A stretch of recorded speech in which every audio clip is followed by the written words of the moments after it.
Сайн байцгаана амьд өгчүүдээ та бүхэндээ дахин нэгэн шинэ өглөөний мэндийг хүргэе. Та бүхэн маань сайхан марцгаас нь. За одоо бүгдээ хамтдаа эзнийхээ үгийг хүлээн авцгаая. Тэгээд эзний өмнө хүрлцэн ирж залбирцгаая. Хайр та минь бид таны өмнөрч байна. Та бидэнд дахин нэгэн шинэ өглөөг, дахин нэгэн шинэ өдрийг та бидэнд зөвшөөрч байгаад танд баярлалаа. Хайр та минь энэ өдөр, энэ өглөө та бидэнтэй дахин ярих болтугай. Таны амьд үг бидэнд илчлэгдэх болтугай. Тиймээс таны үгээр бид өөрчлөгдөх болтугай. Их эзэн Есүсийн нэрээр гуйн залбирлаа. Амен. За өчтөр бүгдээрээ хамтдаа номлогчийн үгс номоос хүлээж авсан тийм. Номлогчийн үгс номоос хүлээж авахдаа юу ч хүлээж авсан мөлий. Ер нь бол амьдрал бол одоо бас бидний одоо бодож байдаг шиг бодож байснаар бодсноор бас болдоггүй, тааваршгүй. Шудраг хүмүүс, зөвхт хүмүүс хохирдог те. Одоо гимтэй хүмүүс, буруу хүмүүс бол илүү ингээд урт удаан насалж тэр гим нүгэл дотроо ингээд амьдардаг. Энэ бол ингээд тааваршгүй зүйл байдаг. Бид нар бол энэ ирээдүг мэдэхгүй, бидний амьдралыг бол хэмж чадахгүй гэдгийг хүлэмжшөөрөө гэж ярьсан тийм.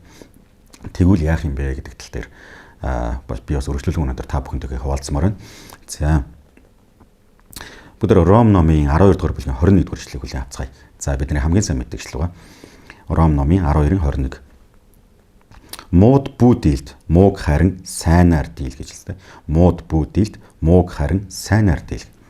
За энэ бол Христ итгэгч хүний одоо хувьд байх ёстой бас нэг одоо зан чанаруудын нэг. Тэгээд энэ дээр бас ингээд тодруулж бас ингээд ойлгох хэрэгтэй гэж би бас хувьдаа бол боддгоо.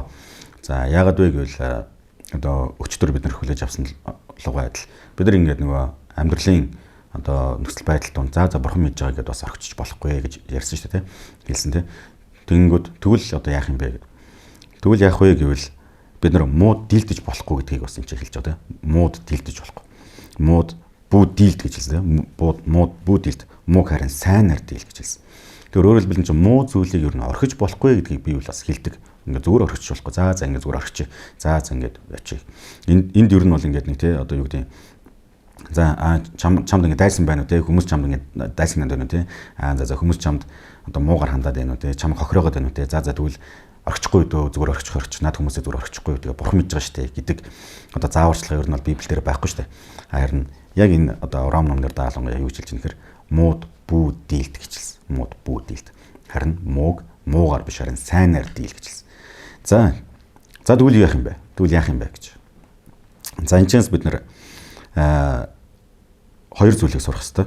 Хамгийн нэгдүгээрт мууг сайнаар дийлнэ гэдэг нь одоо юу гэдэг бурханлаг бус тэр шудраг бус нөхцөл байдал донд өшөө аавна гэсэн утгатай үг ерөөсөө биш. Өшөө аваарай. За станараа те өшөө авахын тулд тэр хүмүүс өөрийгөө ямар сайн гэдгийг нэг батлаад харуулчаарай.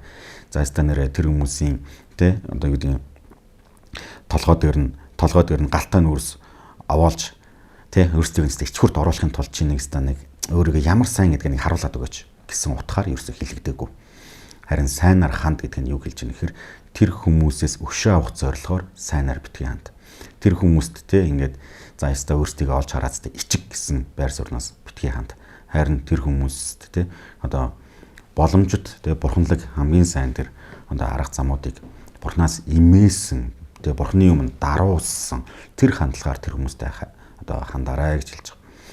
За хоёрдугаарт нь мууг сайнаар дийл гэдэг нь бас нөгөө талаас нь бас бид нар энийг бас ингэж ойлгох хэрэгтэй. Юу гэж ойлгох хэрэгтэй вэ гэвэл мууг тэр чигээр нь ингээд дараа сайнаар дийл гэдэг нь ингээд зүгээр ингээд толгойг нилээл яваад байгаа. За би сайнаар дийлэх гэж байгаа энэ хүнийг би хайрлаа л байгаа. Би нэг уучлаад л байгаа. Би нэг хүнийг өнгөрүүлээд л байгаа. Тийм би ингээд нөгөө мууг сайнаар дийлэх гээд л нөгөө нэг дайснаа хайрлаа л ингээд байж байгаа. Тэгэл яах вэ? Би хохироол явчихна. Тэгэл нэг өдөр тэгээ болох байлгүй дээ гэж яваарай гэсэн үг ерөөсөө биш ээ. Харин юуны тухай ярьж байгаа вэ гэвэл дийл гэсэн үг байгаа тийм. Дийл гэсэн үг байгаа учраас тухайн одоо тийм хүн ч юм уу надтай та бидэнтэй ингээд дайсагнаад байгаа эсвэл биднийг шудраг бус байдлаар хандаад байгаа. Бурханлаг бус байдлаар биднийг тийм хохироож гомдоогоод байгаа. Сэтгэл санааны болон тий одоо эд материалын хувьд эсвэл одоо өөрөөдөө сүнслэг байдлын хувьд ч гэдэг юм уу тий эсвэл ингээд өөр янз бүрийн нөхцөл байдал донд бидэнд ингээд хохирол учруулад байгаа бурханлаг бус байдлаар хохирол учруулад байгаа тэдгээр хүмүүсийг үргэлжлүүлэн муу зүйл хийхийг нь хүлээн зөвшөөрч болохгүй гэж хэлж байгаа. Үргэлжлүүлэн тэр хүмүүс ингээд бидэнд ингээд муугар хандаадахыг эсвэл бусад хүмүүст муугар хандаадахыг үргэлжлүүлээд тэр хүмүүс ингээд шудраг бус байдлаа тий шудраг юм шиг харагдуулаад байхыг тий эсвэл буруу зүйлээ ингээд зөв юм шиг харагдуулаад байхыг битгий хүлээмжшүүр. Ягаад гэвэл энэ чинь дийл гэдэг үг байгаа. Одоо дийл гэдэг нь тэгэл сайнаар дийл гэдэг нь яг яаж дийлэх юм бэ гэвэл тэр хүмүүст тий бурханлаг мэрэгэн ухаанаар ханд гэж хэлсэн. Бурханлаг өөрөөр хэлбэл эхлээд бид нар өшөө авахгүй байх хэрэгтэй тийм. Өшөө авах гэж тэр хүмүүст одоо сайнаар хандах хэрэгтэй биш. Одоо сайн гэдгийг харуулах хэрэгтэй биш. Тэр өшөө авалт нь бол бурхных бид нар бурхны урд дуур орж тэр хүмүүсээс өшөө авах. Тэгээ одоо байр суурьтай байж болохгүй. Харин бид нар бурхны даруй байдлаар даруй хандлахаар тэр хүмүүст хандах хэрэгтэй. Хоёрдугаарт нь тэр хүмүүс үргэлжлүүлэн биднийг хохироож гомдоох тэр боломжийг хүлээмжшүүлж болохгүй. Харин тэрийг дийлэхийн тулд бид нар бурхнаас мэрэгэн ухаан гоох хэрэгтэй. Бурханлаг мэрэгэн ухаанаар бурханлаг тий одоо мэрэгэн байдал дотор тэр хүмүүст хандах хэрэгтэй. Тэг өчтөр бид нар номлогчийн ус намаас сурсан шүү дээ. Бид нар хит өөрсдөө зөвд гэдэг байр суурин дээр авч болохгүй. Бас хит өөрсдөө амар тийм тий одоо нэгүүлэлт дотор бид нар уушлагдсан гэдэг гим нүгэл дотор ажимж болохгүй гэдгийг анзаараад тий үргэлж бодоод яг тий одоо балансыг бариад голт нь бид нар бурхнаас имэж тэгээд бурхнаас ирэх мэрэгэн ухаан дотор бид нар мууг сайнаар дийлж амьдрах учиртай хүмүүс байна. Амен. Тэгэхээр үүнийг энэ зарчмыг ойлгосон хүмүүс ер нь бол байгаа газараа ер нь бол шудраг ёсыг яг бурханлаг мэрэгэн ухаан дотор тогтоодог. Өшөө авалтын дотор биш.